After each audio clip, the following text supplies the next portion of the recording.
नमस्कार, good morning. आज आहे ना श्रावण महिन्यातला दुसरा सोमवार. त्यासाठी छान अशी साडी वेअर केली होती मंदिरमध्ये वगैरे जाण्यासाठी. मग प्यायचं पाणी आलं होतं, पटकन असं प्यायचं पाणी भरून घेतलं आणि बेल निवडत बसले. कारण बेल दोघी सासूसुनांसाठी निवडून घ्यायचा होता आणि 108 दोघींसाठी मी निवडून घेतला छानपैकी. आणि त्यानंतर त्यांची पूजा करून झाली होती. मग माझीच पूजा बाकी होती, मग मी पण पूजा करायला घेतली.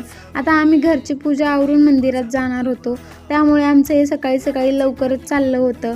आणि घरची पूजा अशी काही केली होती, छान अशी मी रांगोळी वगैरे टाकून घेतली आणि आम्ही मंदिरला जाण्यासाठी निघालो. आता मंदिरमध्ये गेल्यानंतर ना माझं हे पिल्लू असं देवाला नमस्कार करतं, हे बघून ना एक वेगळंच सुख असतं बरं काही.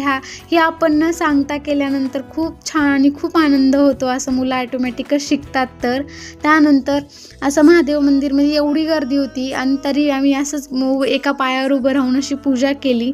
आणि माझं हे पिल्लू जिथं जाईल तिथं फळ उचलून घेऊन येतंच आणि त्याचं रोजचंच काम असतं की मंदिरमध्ये गेल्यानंतर खायला घेऊनच यायचं. आणि आम्ही त्यानंतर उदगीरला जाण्यासाठी निघालो आणि उदगीरला गेलो होतो साडी घेण्यासाठी. आणि गावाकडे काही आणलं ना असं बघायला लगेच सगळे येतात, हे खूप छान वाटतं. आणि व्हिडिओ आवडल्यास चॅनलला नक्की सबस्क्राईब करा. भेटू पुढच्या व्हिडिओमध्ये, तोपर्यंत बाय बाय.